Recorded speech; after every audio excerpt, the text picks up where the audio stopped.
ज्योतिरादित्य सिंधिया के नाम पर बीजेपी ने लगा दी मुहर। ग्वालियर से ज्योतिरादित्य सिंधिया की जगह उनके रिश्तेदार बनेंगे बीजेपी उम्मीदवार। सिंधिया समर्थक सभी मंत्रियों के टिकट फाइनल, भदौरिया संकट में। बीजेपी की दूसरी सूची में 55 नाम तय, 39 पर चर्चा तेज। एमपी में बीजेपी उम्मीदवारों की 5वीं सूची कभी भी जारी हो सकती है और इसके साथ ही यह भी तय हो जाएगा कि ज्योतिरादित्य सिंधिया विधानसभा चुनाव लड़ेंगे या नहीं। वैसे दावा किया जा रहा है कि हाईकमान की ओर से उन्हें चुनाव लड़ने के लिए तैयार रहने को कहा गया है।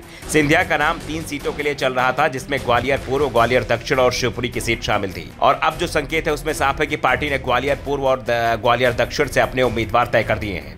सिर्फ शिवपुरी सीट पर उम्मीदवार की तस्वीर साफ नहीं हुई है और कहा जा रहा है कि इस सीट पर ज्योतिरादित्य सिंधिया को बीजेपी उम्मीदवार बना सकती है। इसके साथ ही ग्वालियर की बची हुई दोनों सीटों पर भी उम्मीदवार लगभग फाइनल हो गए हैं। ग्वालियर पूर्व से सिंधिया समर्थक मुन्ना लाल गोयल की दावेदारी सबसे पहले मजबूत मानी जा रही थी। गोयल 2018 में कांग्रेस के टिकट पर चुनाव जीते थे, लेकिन 2020 में उन्होंने इस्तीफा दे दिया। लेकिन उपचुनाव में कांग्रेस के सतीश सिकरवार से हार गए थे।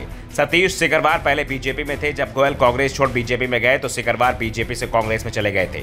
2018 में गोयल ने सिकरवार को हराया था तो 2020 में सिकरवार ने बदला ले लिया। लेकिन इस बार इन दोनों के बीच मुकाबला नहीं होगा, यह तय माना जा रहा है, क्योंकि बीजेपी ने मुन्ना लाल गोयल का टिकट काट दिया है। इसके साफ साफ संकेत मिल रहे हैं।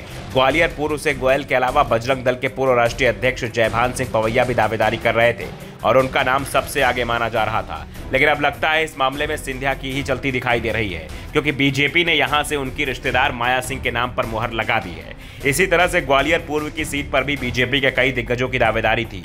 यहां पर सबसे बड़ी दावेदारी पूर्व मंत्री और 3 बार के विधायक नारायण सिंह कुशवाहा की है और कुशवाहा समर्थकों का दावा है कि पार्टी के सर्वे में भी उनका नाम सबसे ऊपर है। इसी सीट पर पूर्व पीएम अटल बिहारी वाजपेयी के भांजे अनूप मिश्रा की भी दावेदारी है। तो ग्वालियर की पूर्व मेयर समीक्षा गुप्ता भी इसी सीट पर दावेदारी मजबूत मानी जा रही थी। जयभान सिंह पवैया की नजरें भी इसी सीट पर थी, लेकिन अब बीजेपी ने नारायण सिंह कुशवाहा के नाम पर ही मुहर लगाई है। इसके साथ ही इस बात के भी संकेत मिल रहे हैं कि अनूप मिश्रा बगावत कर सकते हैं। मिश्रा पहले ही ये साफ कर चुके थे कि वो चुनाव जरूर लड़ेंगे, लेकिन कुछ दिनों से उनके बयान नहीं आ रहे थे, जो उनकी नाराजगी के संकेत माने जा रहे थे।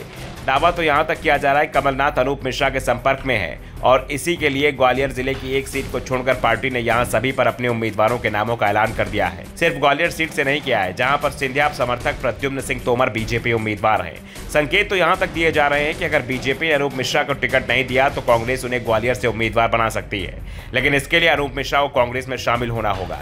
इसके अलावा बीजेपी ने अधिकांश विधायक और मंत्रियों के नामों को हरी झंडी दिखा दी है।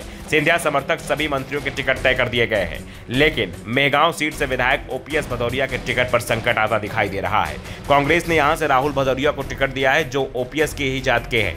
ऐसे में बीजेपी यहां से उम्मीदवार बदलने पर विचार कर रही है। फिलहाल पूर्व विधायक राकेश शुक्ला और पूर्व विधायक मुकेश चौधरी के नाम की चर्चा इस सीट को लेकर चल रही है। Bureau report, the Navdarpan news.